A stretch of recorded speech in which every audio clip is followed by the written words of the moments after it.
Welcome to Empire Love Stories. Imagine this. You're 8 months pregnant with twins, alone in a glass-walled penthouse high over the city. There's blood on the marble floor, pain ripping through your body, and a silence inside your belly where there should be tiny kicks. You call the man who vowed to love and protect you, and he tells you you're being dramatic before hanging up to get back to his champagne and investors. That was Olivia Parker's reality. What her husband didn't know was that the man who would show up for her that night, the man who would hold her hand when she woke up, guard her in court, become the father her children deserved, was the one person he hated most in the world. His billionaire rival. This is a story about betrayal and survival, about how a single night can burn your life to ashes, and how you can still build something better and truer from what's left. Rain drummed against the floor-to-ceiling windows of the Seattle penthouse, turning the city lights into blurred streaks of gold. Inside, the condo was quiet. Too quiet. Olivia Parker stood in the kitchen, one hand braced on the marble countertop, the other pressed to the huge curve of her belly. 32 weeks pregnant with twins, a boy and a girl. The babies who had turned her nausea-filled, swollen ankle months into something she kept telling herself was worth it. The pain hit again. Sharp, twisting, a hot fist clamping down low in her abdomen. She gasped, knees buckling, and when she looked down, there was a dark red stain spreading across the front of her white maternity dress. For a second, her mind refused to understand. Then the fear slammed in. No, no, no, no! She grabbed her phone with trembling fingers and hit Ryan's call icon. His smiling photo from their wedding in Napa popped up. 4 years and a whole lifetime ago. The phone rang and rang and rang. On the 4th ring, he picked up. Liv? What? I told you I'm in the middle of the presentation. There it was, that edge in his voice, the one that turned her into a problem to be managed instead of a person to be loved. Ryan, she gasped. Something's wrong. I'm 32 weeks. The twins, I can't feel them. There's blood everywhere. You need to come home. Please. In the background, she could hear clinking glasses, murmurs of conversation, a low hum of expensive laughter. The investor party for his Singapore expansion deal, the night he'd been talking about for months. Take a breath, Ryan said. We've talked about this. You had a flare-up last month and it was nothing. The doctor said you're fine. It's the hormones making you anxious again. Olivia pressed her palm harder against her belly. Nothing. No kicks. No flips. The constant gymnastics of the last few weeks had gone terrifyingly silent. This is different, she whispered. I'm soaking through my dress. I can feel it running down my legs. I'm scared, Ryan. He let out a long, put-upon sigh. I'll try to leave early. Take something for the pain and call your OB. I'll be home by 9. It's 7:40, Olivia choked. I don't think I have until 9. You're overreacting again, he said, and hung up. For a long moment she stood there, listening to the dead line. Then another wave of pain hit, white-hot, and her vision flashed gray at the edges. Her internal voice, the one she'd been ignoring for months, spoke up, suddenly sharp and clear. He's not coming. He never comes. Call 911. Olivia's hands were slippery on the phone screen, but she managed to dial. 911, what's your emergency? Her voice shook. I'm pregnant. 8 months. Twins. There's a lot of blood. I can't feel them moving. They asked for the address. She gave it. The luxury building downtown. The one that had always impressed people when she mentioned it at dinner parties. The symbol of the life she was supposed to be grateful for. Are you alone, ma'am? Yes. Can you call your husband? A family member. A broken sound slipped out of her, half laugh, half sob. I've been calling my husband all day. Busy." "Okay, Olivia," the operator said gently. "Stay with me. The ambulance is 3 minutes out. Try to sit down if you can." She tried. Her legs gave out halfway. She hit the marble hard, her phone skidding away. The operator's voice suddenly tiny and far away. Olivia's hand found her belly, fingers spread wide. "Please," she whispered. "Please be okay. Please don't leave me." For a heartbeat, she felt one weak flutter, a ghost of movement. Then nothing. The last thought she had before the gray closed in was that she should have left months ago. That busy had always meant choosing something else. That she had begged for scraps and called it love. Sirens howled somewhere below, growing louder. Then everything went dark. The paramedics found her unconscious in a widening pool of blood. Female, late 20s, 32 weeks pregnant. Twins. The younger medic, Sarah, rattled off as they worked. Heavy vaginal bleeding. Likely placental abruption. BP 80/50. She's in shock. They moved fast. IV line, oxygen mask, stabilizing, lifting her onto the gurney. Sarah's eyes bounced over the details. The designer furniture, the sweeping view, the wedding photos on the wall. In one of them, Olivia was laughing at the camera in a lace dress, her hand in a man's. Ryan Parker, tech world golden boy, CEO of Parker Pharma. Handsome in that polished, camera-ready way. The tabloids loved him. The woman bleeding out on the floor did not look like the smiling bride on the wall. In the back of the ambulance, as the siren wailed, Olivia's lashes fluttered. "My babies," she whispered through the mask. "Are they alive?" Sarah checked the portable monitor. 2 tiny heartbeats flickered across the screen. Fast, strained, but there. "They're fighting," she said. "You're all fighters. We're getting you to St. Mary's. They're going to take care of you, okay?" "Call." "Ryan," Olivia breathed. "My husband, Ryan Parker. His number's in my phone." Sarah found it and dialed, putting the call on speaker. It rang 4 times. "Parker," a voice said, annoyed, music and conversation loud in the background. "I told you I'd call you back. Liv, Mr. Parker, this is EMS from Seattle Fire," Sarah cut in, all professionalism. "We're transporting your wife, Olivia Parker, to St. Mary's Medical Center with suspected placental abruption. It's life-threatening for her and the twins. You need to meet us there immediately." There was a pause. A burst of laughter spilled from wherever he was. "How serious is this exactly?" he asked. Sarah's jaw clenched. "Your wife is hemorrhaging," she said flatly. "The babies are in distress. She could die. This is as serious as it gets." "Right," he said. "Okay, I'll try to get there as soon as I can." "Sir, this is not a try situation." But the line clicked dead. Sarah and Olivia locked eyes. The medic didn't say a word, but Olivia saw it there. Disbelief, anger, the confirmation that this was not in her head. He really had just been told his wife might die, and he'd said he'd try. Tears leaked from the corners of Olivia's eyes and slid into her hair as the city lights strobed past the rear windows. At the same time, in a ballroom across town, Alexander Cole was finishing a speech. And that's why Cole Biotech is committed to treatments that not only extend life, but protect quality of life. Thank you. Applause. Camera flashes.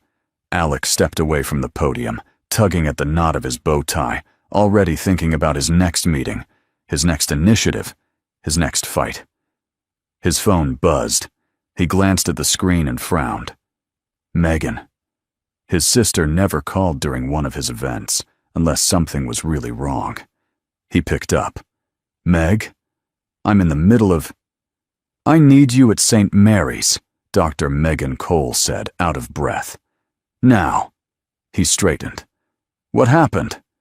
"There's been an emergency. 32 weeks, twins, massive abruption. We're taking her straight to the OR. Okay, but why do you need me? I'm not exactly qualified to catch babies. Megan hesitated. She's Olivia Parker, she said. Ryan Parker's wife. The temperature in his veins dropped. Ryan Parker, Cole Biotech's favorite enemy. 2 years earlier, Parker Pharma had launched a baseless lawsuit accusing Cole Biotech of stealing proprietary research. It had cost Alex $2 million and 6 months of court time to prove it was a lie. The judge had thrown the case out and scolded Parker Pharma for wasting the court's time.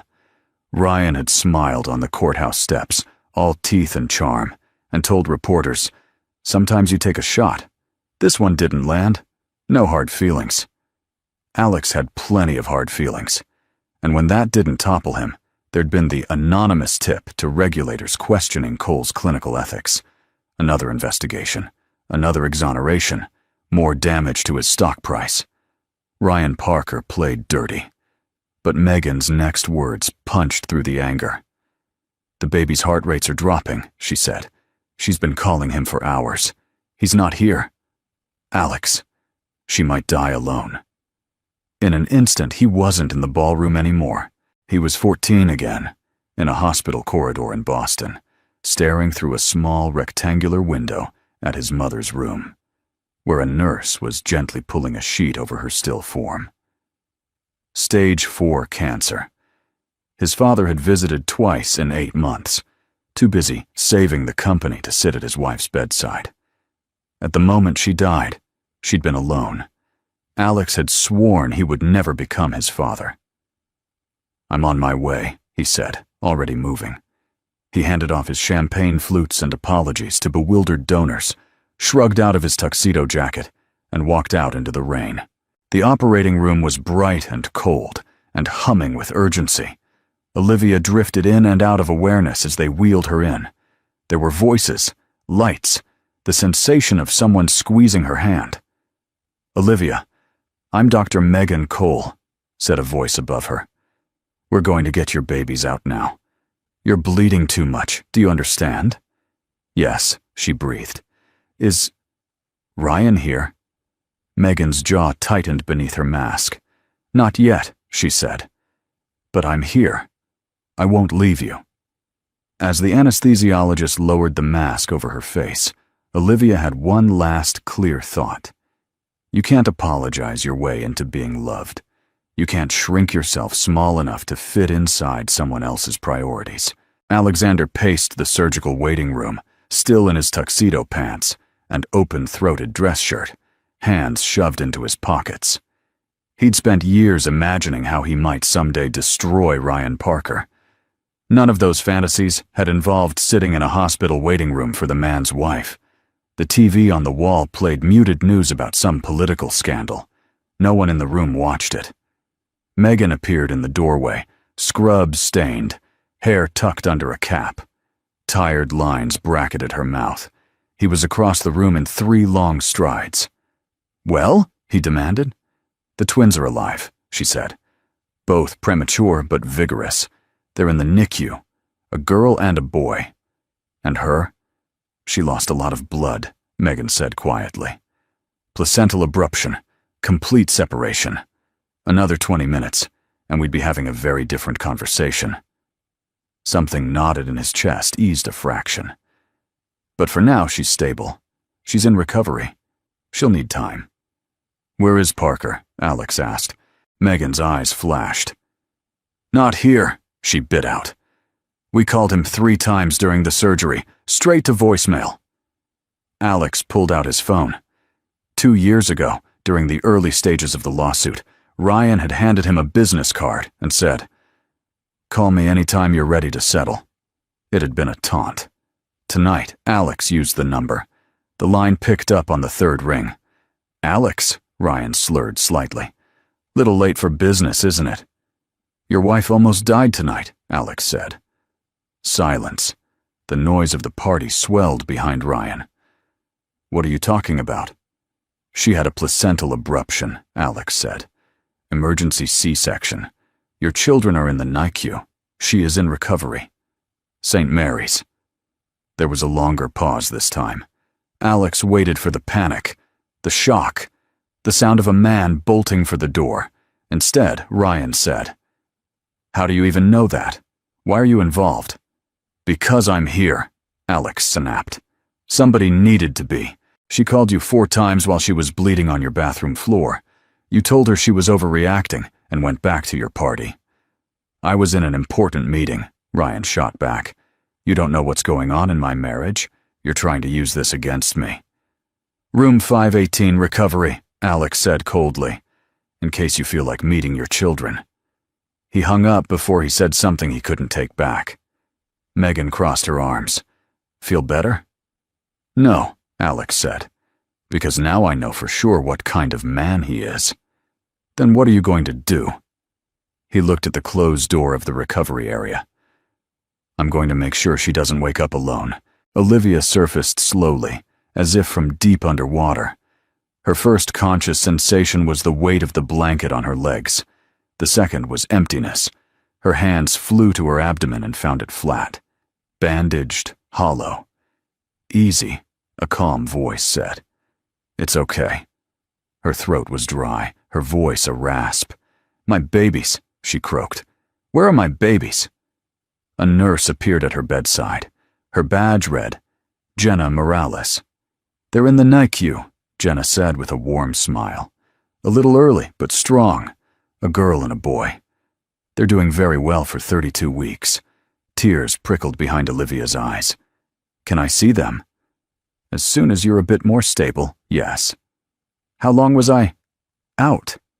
"About an hour since you left the OR, Jenna said. "The surgery went very smoothly. Dr. Cole did an amazing job." The next question rolled off Olivia's tongue before she could stop it. A reflex burned in by 4 years of marriage. "Where's Ryan?" Jenna's smile faltered for the barest second. It was such a tiny crack that someone less desperate might have missed it. "I'll check on that for you," she said. "You have a visitor, though. He's been here since you got out of surgery. Do you feel up to it?" Olivia blinked. "My mother? My sister?" "Not family," Jenna said. "But he seems to care a lot." She stepped aside. A tall man stood in the doorway, shoulders filling the frame.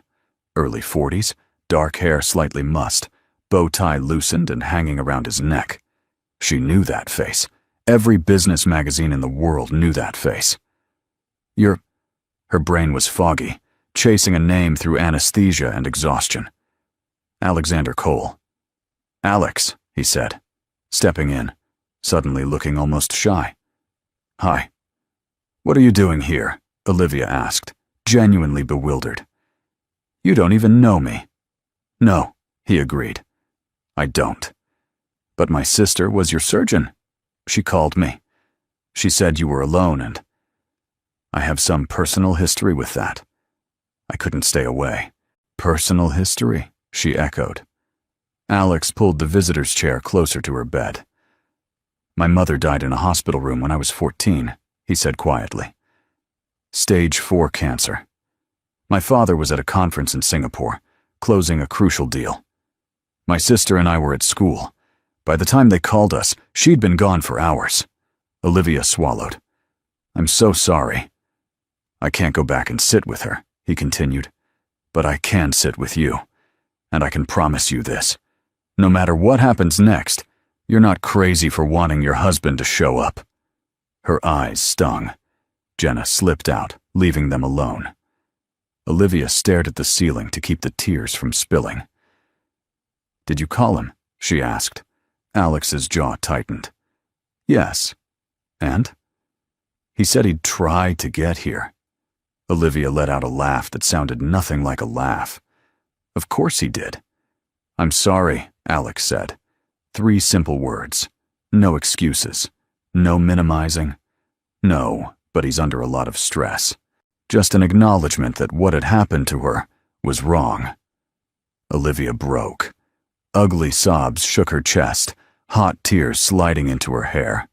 She cried for the blood on the marble floor, for her tiny babies in plastic boxes, for all the times she'd apologized for being lonely. Alex didn't say, "It'll be okay." He didn't tell her she was strong or lucky or brave. He just sat there, silent and steady, a solid presence while she fell apart. 10 minutes later, the door burst open. Ryan Parker strode into the room, tie loosened, suit immaculate, hair perfect. He smelled faintly of expensive cologne and champagne. "Liv," he said, eyes going straight to her, then narrowing when he saw Alex in the chair beside her bed. "What the hell is he doing here?" Alex rose slowly, unfolding to his full height. "I was here," he said simply. Ryan's gaze snapped back to Olivia. "You look awful," he said, as if that were helpful. "Why didn't you tell me it was this bad?" "I did," she said. Her voice came out soft but clear. "Several times." "You were panicking again," he said. "You've been doing that all pregnancy. I can't drop a multi-million-dollar deal every time you think something might be wrong." Even now, even after almost dying, some part of Olivia flinched and started to fold, and then stopped. "I almost died tonight," she said. "Don't be dramatic," he said automatically. "You had a complication. The doctors handled it." "You're fine. You weren't here," Olivia said. Ryan exhaled hard through his nose, as if she were a difficult client. "I told you I would try to leave early. I got here as soon as I could." "You got here 3 hours after surgery," Alex said, his tone still calm, but edged in steel. "And you only came after her surgeon's brother called you and spelled out that your wife almost died on your bathroom floor while you were drinking with investors." Ryan ignored him. "Liv, he's just trying to turn you against me," Ryan said. "He's been gunning for me for years. You know that." Olivia stared at her husband, at the man who had once held her hand on a beach in California and whispered about their future, at the man who had missed her first ultrasound for a last-minute meeting, their anniversary dinner for a networking event, the gender reveal because he couldn't get a flight back in time. "He didn't have to turn me against you," she said quietly. "You did that all on your own." Ryan's phone buzzed in his pocket. He glanced at it automatically. Olivia watched his face soften, just for a moment, at whatever he saw on the screen. She knew that look. She'd seen it late at night when his phone lit up, and he smiled at something in the dark, thinking she was asleep. She'd seen it when he'd stepped into the hallway to take calls that couldn't wait. Her heart dropped. "Who is she?" Olivia asked. Ryan froze. "What?" "The person who just texted you," Olivia said. "The one who makes you smile like that. What's her name, Ryan?" He shifted, suddenly stiff. "This is not the time." "Tell me the truth," she said, and surprised herself with how steady she sounded. "For once in your life, just tell me the truth." The heart monitor beeped steadily. Alex stood very still, watching. Ryan looked at the floor. "You're being paranoid again," he said. "This is the medication talking. We can discuss this when you're—" "Ryan," her voice sharpened. "How long have you been cheating on me?" Silence. 5 beats. 6. 6 months, he muttered. Olivia closed her eyes. She did the math. She'd been 1 month pregnant. "So while I was carrying your children," she said, each word careful and precise, "you were sleeping with someone else." "It wasn't like that," he said quickly. "It just happened. Things between us were strained. All you wanted to talk about was the babies, and appointments, and nursery colors. I felt shut out. Sophie was just easy to talk to." "Sophie," Olivia repeated, the name like a punch. "Your executive assistant." Ryan didn't answer, which was answer enough. Images flashed up. Sophie Blake, 28, immaculate suit dresses, an ever-present iPad, always hovering near Ryan at company events. Olivia had brought her homemade cookies at Christmas, had asked politely about her parents, her hobbies, complimented her shoes. Last March, Olivia said numbly. The pharma conference in Hawaii. You were gone a week. I packed your suitcase, put your favorite blue swim trunks in, slipped a note in the pocket that said, I loved you. You said the flights were exhausting. You barely called me. She was there with you, wasn't she? Ryan's silence was heavy. Yes, he said finally. But it wasn't supposed to be anything serious. It was a mistake. How many times did you make that same mistake? She asked. Olivia, do you love her? She asked. He stared at her, jaw flexing. I don't know, he said. Do you love me? Of course I do, he said too fast. She waited. Nothing. His silence wrapped around them, louder than any answer. The part of her that had spent years begging him to choose her, that had written off her own instincts as crazy, simply snapped. Get out, she said. Ryan blinked. What? Leave, Olivia said, her voice suddenly icy. I don't want you here. You're not thinking clearly, he replied. The anesthesia. I have never thought more clearly in my life, she said. Get out. You can't be serious. We have a life, a company, children. Children who will grow up knowing what it looks like when their mother accepts crumbs, she cut in. I won't model that for them. Not anymore. Alex spoke for the first time in several minutes. She's asked you 3 times to leave, he said. You should listen. Ryan rounded on him. This is your fault.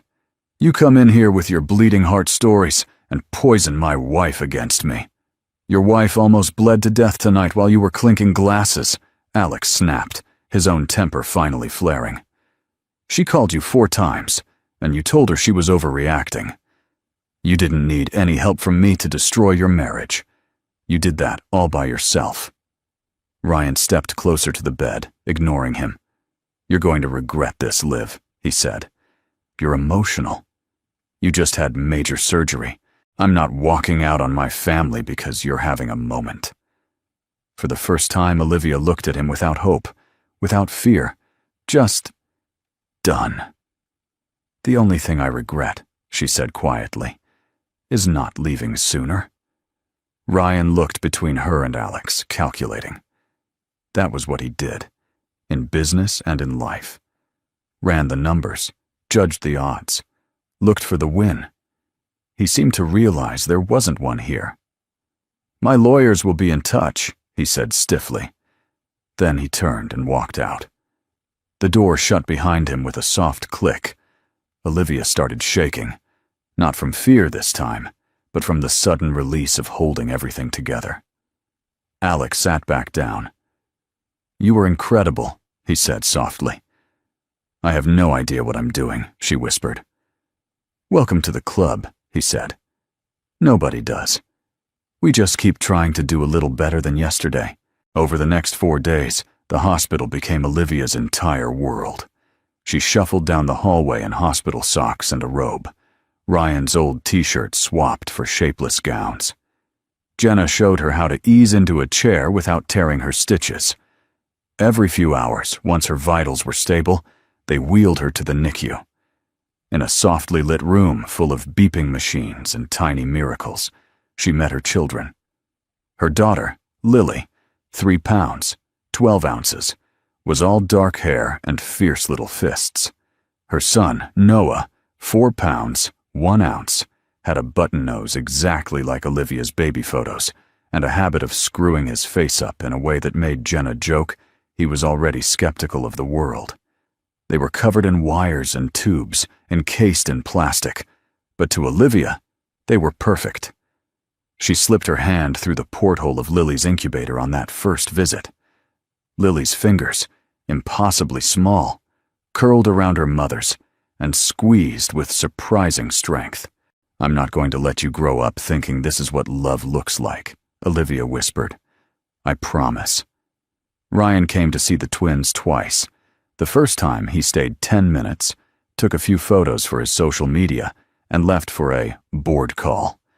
The second time he showed up with flowers and a speech about working on things, which ended abruptly when Olivia asked him to leave if he couldn't say the words, "I'm sorry," without a qualifier. Alex, on the other hand, came every day. He didn't fuss over her or hover. He brought decent coffee and the occasional contraband pastry. He sat beside her in the NICU, watching Lily sleep and Noah kick, and asked about her work before the pregnancy, about her dreams before Ryan. "I used to be a school counselor," she said one afternoon, eyes on Lily's monitor. "Middle school. I loved it.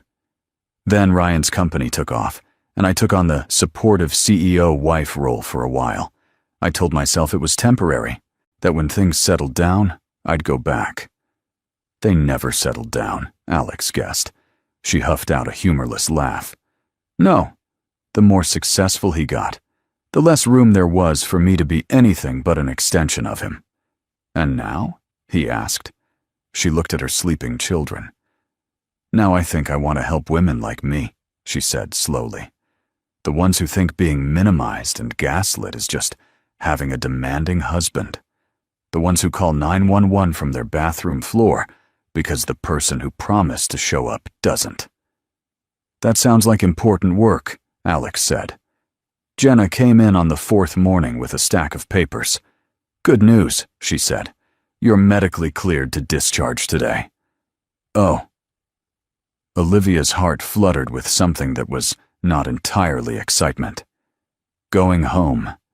Home, where every object would remind her of what had shattered. Home, where Ryan could walk in whenever he wanted. The idea made her chest tighten. Jenna saw it. "You don't have to go back there," she said gently. "There are women's shelters, short-term rentals, friends." "I don't want to go to a shelter with premature twins," Olivia said.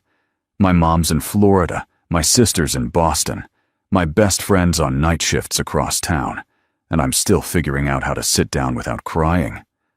A knock on the door cut off any further explanation. Alex stepped in, carrying takeout from a good sandwich place. "What's wrong?" he asked, reading the room in one glance. "She's going home today," Jenna said. "And she doesn't want to go home." Alex set the food down and turned to Olivia. "Then don't," he said. She blinked. "It's not that simple." "There's an empty guest house on my property in Marin County," he said. "Separate from the main house, 3 bedrooms, full kitchen. It's been sitting unused for 6 months. Stay there." She stared at him. "Alex, I can't just move into your guest house. We barely know each other." "You know that I answer my phone when it matters," he said, "which is more than I can say for your husband." "Ex-husband," she corrected automatically, then realized that legally that wasn't true yet. "Almost ex. I'm not asking for anything," he said. "No strings, no expectations. Just let me offer you a safe place to land while you figure out your next step." "People will talk," she murmured. "People talked when my company got sued for something I didn't do," he said. "They'll talk no matter what." "Let them." Jenna cleared her throat. "I'm just going to check on the twins," she said, slipping out and giving them privacy. "Why are you doing this?" Olivia asked. Alex blew out a slow breath, looking suddenly older. "Because I know what it feels like to grow up watching your mother blame herself for someone else's cruelty," he said. "My father had affairs. Plural. Everyone knew. He made my mom feel crazy whenever she confronted him, told her she was insecure, dramatic, needy." Olivia's throat tightened. The script was painfully familiar. "She died still making excuses for him," Alex went on. "I can't fix that. But when I see the same pattern, the gaslighting, the blame shifting, the way he made you doubt your own reality, I can name it. It's abuse, Olivia. Just because he never raised a hand doesn't make it less real." The word hung between them. Abuse. She had never let herself use it. Abuse was bruises and broken bones, not missed dinners and silent phones, not eye rolls and "you're overreacting again," not shivering on a hospital bed while your husband argued about his schedule. "Okay," she whispered. Okay, he echoed. Yes, she said, swallowing hard. I'll stay. Just for a while. Until I can stand on my own feet again. You're already standing, he said softly. You just don't realize it yet. The guest house in Marin County, 2 hours north of San Francisco, tucked into a wooded hillside, looked like it belonged in a coffee table book. Large windows framed views of the bay. The living room smelled faintly of cedar. The kitchen was stocked with groceries, herbal tea, and a note in Megan's looping handwriting. Welcome. You're safe here. Call me for anything, medical or otherwise. Megan Olivia cried when she saw the nursery. She hadn't asked for that. But one of the rooms had been transformed into a soft gray cocoon, 2 identical cribs, a rocking chair by the window, tiny clothes folded into drawers. Alex hovered in the hallway, suddenly awkward. My sister insisted, he said. She told me what babies need. I mostly just moved boxes. It's perfect, Olivia whispered. 2 weeks later, Lily and Noah came home. They were bigger now, cheeks filling out, eyes more alert. Noah stared at everything with intense curiosity. Lily had a habit of curling herself against Olivia's chest, seeking her heartbeat. Alex was there the day Olivia carried them over the threshold of the guest house. He held the diaper bag, opened doors, quietly assembled the swing that somehow required an engineering degree. He never tried to take over. He changed diapers at 3 in the morning when she was too tired to see straight. He rocked fussy babies, while she grabbed the first uninterrupted shower she'd had in months. He listened when she dissolved into tears one evening, because Lily had spit up all over the only clean shirt she owned that didn't feel like a tent. You're not weak for needing help, he said that night, as they sat on the couch, both holding sleeping babies. You're human. You're a billionaire CEO, she countered. Don't you have better things to do than get peed on? Honestly, he said. No. For a brief, shimmering stretch of weeks, Olivia's world shrank, in a good way. Feedings, naps, doctor appointments, short walks around the property when her incision stopped screaming. She started an online course in trauma-informed counseling, chipping away at lectures during nap times. In the quiet, she began to hear herself again. She also heard from Ryan. The first contact came in the form of a bouquet of white roses left at St. Mary's after she'd already left, with a note that said, "Let's fix this." R. Then the texts. "Where are you? We need to talk. You can't just disappear with my children. You're overreacting, Liv." Again. Finally, the legal notice arrived. Alex brought in the mail one afternoon and froze when he saw the return address. "From your husband's attorney," he said. Her hands trembled slightly as she opened it. The language was formal, cold, full of hereby and whereas, and petition for joint custody. "They want 50-50, Olivia said numbly. "He wants equal time." "He wants control," Alex said. The next day, Ryan showed up in person. Not at the guest house. He didn't know where that was. But at St. Mary's, where Olivia had brought the twins for a follow-up appointment. He was waiting in the lobby when she came out of the pediatrician's office, a man in an expensive suit at his side. "Olivia," Ryan said, standing, "we need to talk about custody." The man stepped forward. "Mrs. Parker, I'm Daniel Harris, Mr. Parker's attorney." She shifted Noah's carrier higher on her arm. Lily slept in the stroller, a pink hat covering her dark hair. "You served me papers," she said faintly. "I got the message. We're hoping to resolve this amicably," Harris said. "But if necessary, we're prepared to petition for joint physical custody and to raise questions about your current living situation." "My what?" she asked. "You've relocated to an undisclosed address with a man you've known less than a month," Harris said. "That may raise concerns about stability and judgment."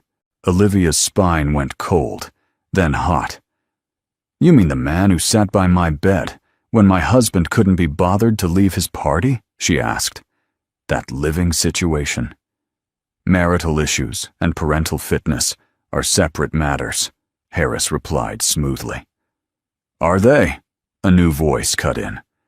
Alex stepped out from a row of chairs where he'd been sitting, out of sight but within earshot.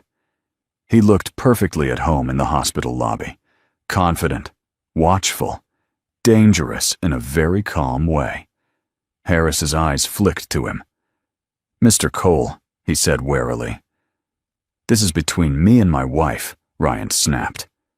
Your wife, Alex said softly, who almost died alone because you ignored 4 emergency calls. He turned to Harris. If you pursue this, I'll personally fund Olivia's legal team, the best family lawyers in Seattle. We'll subpoena phone records, hospital logs, 911 tapes, witness statements from paramedics and nurses.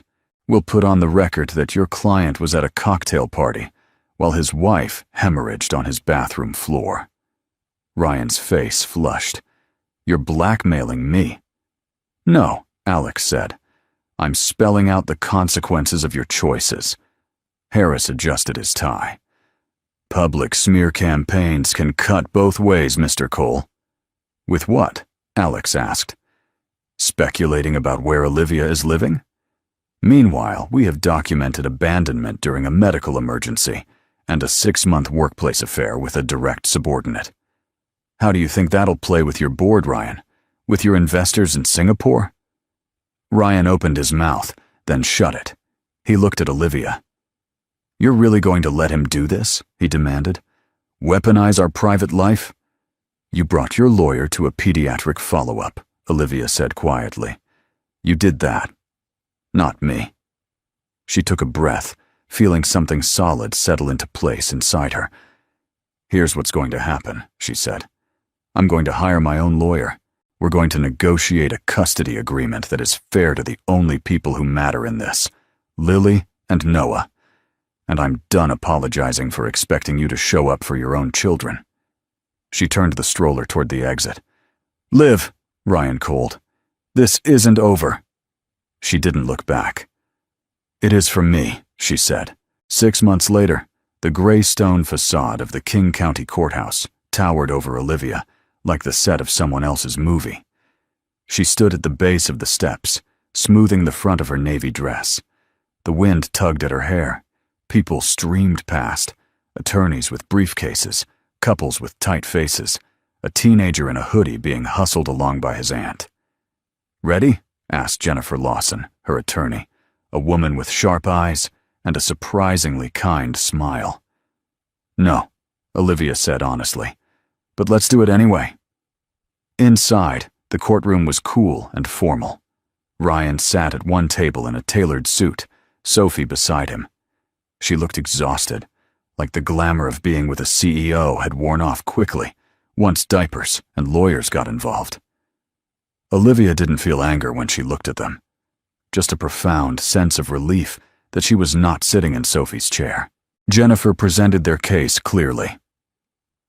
Documented lack of response during a life-threatening emergency, a 6-month affair with an employee during a high-risk pregnancy, Olivia's role as the twins' primary caregiver since birth, Ryan's sporadic and often inconveniently timed visits. Harris argued for joint custody. The judge, a woman in her 60s with reading glasses perched on her nose, was unimpressed. Mr. Parker, she said, peering over her glasses, the law favors children having both parents in their lives, when both parents have demonstrated they can be consistently present and safe. You have not done much to convince this court of that. Ryan shifted in his seat. In light of the evidence, the judge continued, physical custody of the minor children, Lily Parker and Noah Parker, will be awarded to their mother, Mrs. Parker. Mr. Parker will have supervised visitation every other Saturday for 4 hours. Supervision may be lifted when the children reach age 3, contingent on consistent visitation and the recommendation of a court-appointed evaluator. She shuffled some papers. As for marital assets, she went on, given Mr. Parker's marital misconduct, and his abandonment of his wife during a documented medical crisis, a 60-40 split in Mrs. Parker's favor is appropriate. Harris opened his mouth.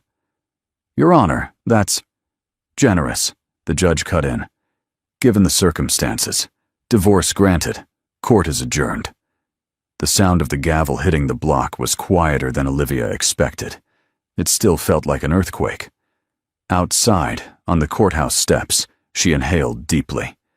The air tasted different. Lighter.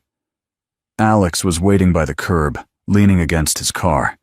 He'd sat in the back of the courtroom, unobtrusive, letting her fight her own battle.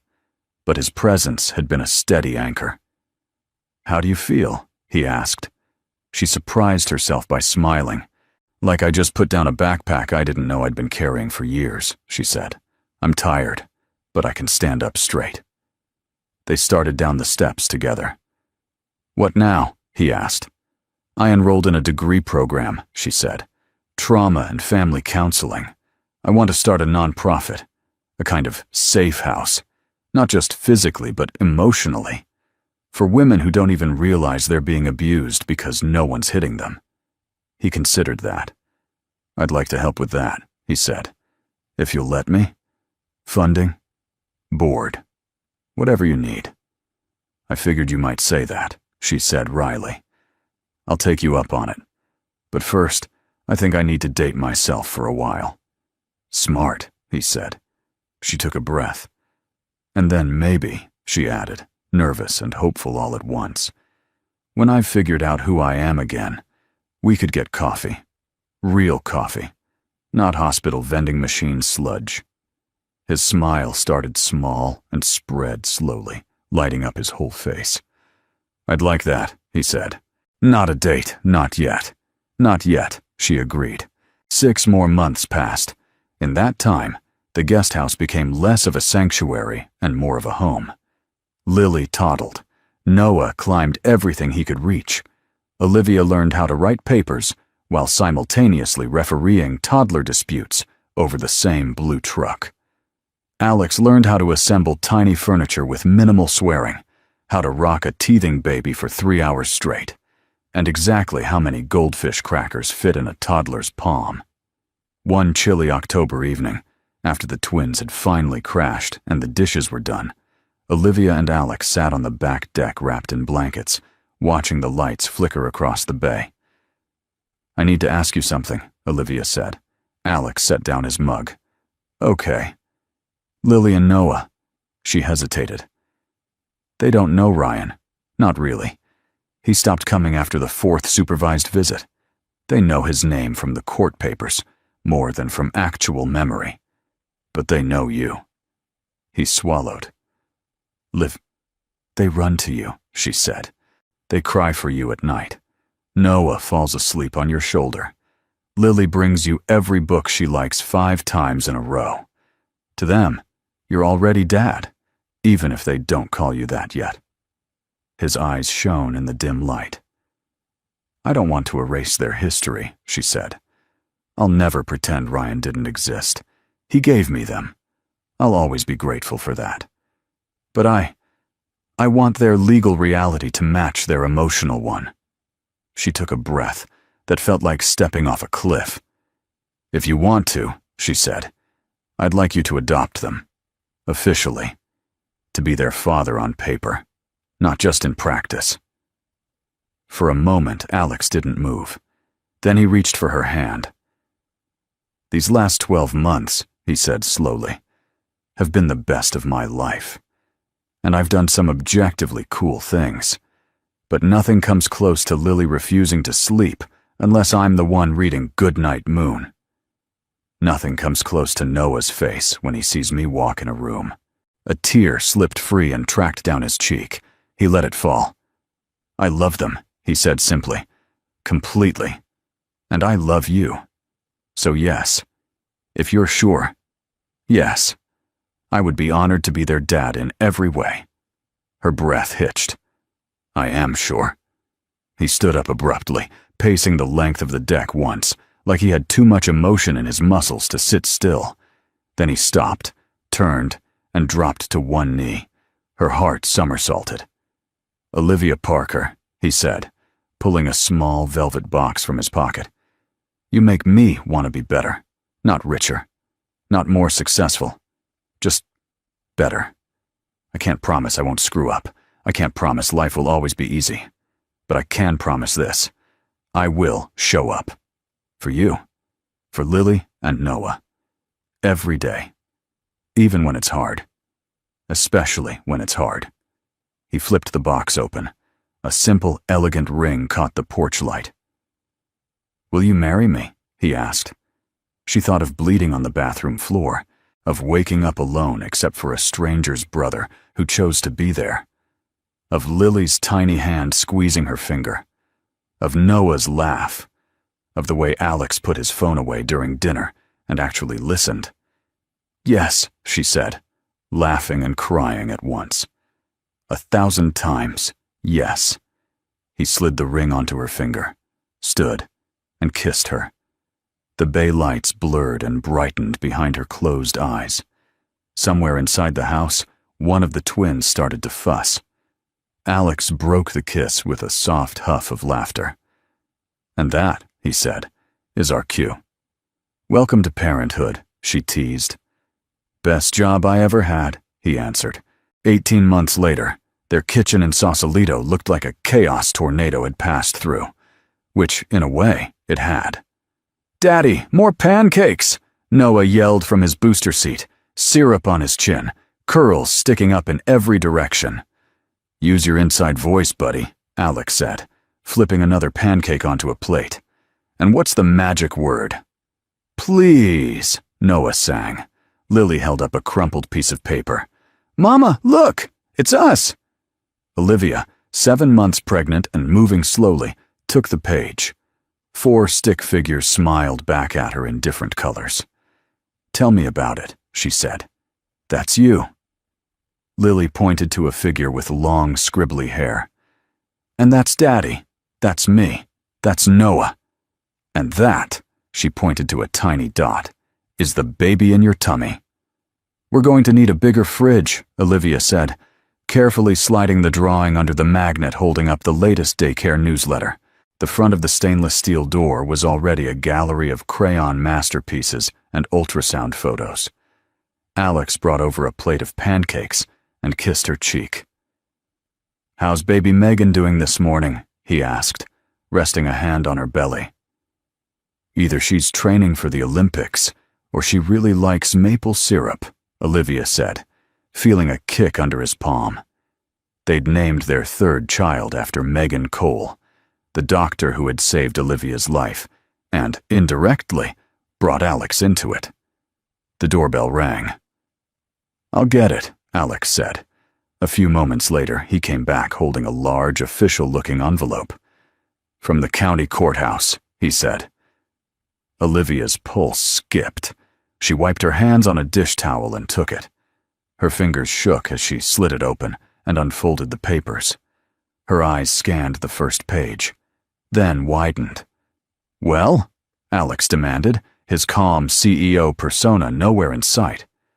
"It's official," she said, her voice breaking into a laugh. "The adoption went through. You are now, in the eyes of the state of California, the legal father of Lily Grace Cole and Noah James Cole." For a heartbeat, he just stood there. Then he exhaled, a shaky, disbelieving sound, and scooped both children up, one on each arm, even though they were far too big to be carried like that. "Hey!" Noah squealed, delighted. "Daddy!" "Daddy's crying," Lily observed, patting his face. He laughed, tears streaming freely now. "These are happy tears, kiddo." "Happy tears," Lily repeated solemnly, as if cataloging a new kind of weather. Olivia stepped closer, laying her hand on Alex's back, feeling their entire messy, beautiful little family breathing together. On the wall above the table hung a framed photo from their small backyard wedding. Olivia in a simple white dress, barefoot in the grass. Alex in a navy suit, his tie already loosened by the time the photographer caught them laughing. Lily and Noah between them, mouths open mid-giggle. Below the frame, on a small wooden plaque, were the words, "Family isn't always blood. It's the people who show up." Olivia looked at them now, her husband, her children, her belly rounding with a new life, and felt something swell in her chest that had nothing to do with pregnancy. Peace. A year and a half earlier, she had almost died on a cold bathroom floor, while the man who vowed to love her ignored her calls. Today, she stood in a sunlit kitchen, surrounded by sticky fingers and terrible crayon portraits, and a man who showed up for 3 a.m. fevers and daycare forms, and all the unglamorous moments in between. Ryan had given her Lily and Noah. She would always be grateful for that. Alex had given them a father, and he'd given her something even more important, a partner. Not perfect, not flawless, just someone who chose her every day in 100 small ways.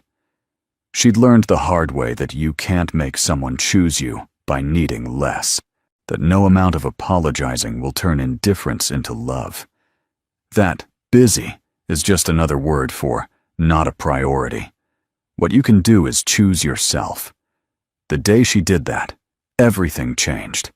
The right people stepped in, the ones who answered when she called, who believed her when she said something was wrong, who sat in the quiet chair beside her bed and said, "You're not crazy, and you're not alone." Olivia wrapped her arms around Alex and the kids, fitting herself into the middle of the tangle of limbs. "Mommy," Noah said into her shoulder, "can we have more pancakes?" She laughed. "Absolutely. Daddy?" "On it," Alex said, setting the kids down and reaching for the batter. Real happily ever afters, she thought as she watched him, didn't look like glass slippers and fireworks. They looked like dirty dishes and toy-strewn floors, and someone who kept showing up to do the work with you. And that, she decided, was better than any fairy tale. Olivia's story isn't about a billionaire swooping in to save a damsel in distress. It's about a woman who almost died in a life she'd been taught to be grateful for, and who chose to live differently instead. It's about naming emotional abuse for what it is, even when there are no visible bruises. It's about the terrifying, liberating decision to walk away from someone who keeps choosing everything but you. Most of all, it's about the quiet, powerful love that proves itself not with grand speeches, but with small consistencies. Picking up the phone, showing up at the hospital, rocking the baby at 3 a.m., listening when you say, "Something is wrong," and believing you. Family isn't always blood. Sometimes it's the people who see you at your worst and stay. If Olivia's journey made your heart race, ache, and finally breathe easier, I'd love for you to share this story with someone who might need to be reminded they're not too emotional or too demanding for wanting real love. Save it to come back to on the days you need courage to choose yourself. Subscribe. Follow if you'd like more long, emotional stories of heartbreak, healing, and second chances. And if you're comfortable sharing, which moment hit you the hardest? Olivia on the bathroom floor, the hospital confrontation, the courthouse steps, or the pancakes in that messy kitchen? Tell me in the comments. I'm listening. Half an hour ago! Or maybe I won't. I kind of got it out of my system. It's been a great thing. I don't know about coffee. Coffee is it's fucking delicious. But I'm really starting to wonder, I don't know. It fucking dries you out, makes your shit come out like lava rocks unless you're fucking drinking a gallon of water every day. It tricks you into feeling like you're not tired, which fucks up your brain, which leads to like Alzheimer's and fucking dementia. But then there's all these other studies that say, a cup of coffee a day, the caffeine, it's good for you. I mean, what do you believe? Somebody sent me this video, this absolute jerk off on Instagram, and he was talking about how to not deal with the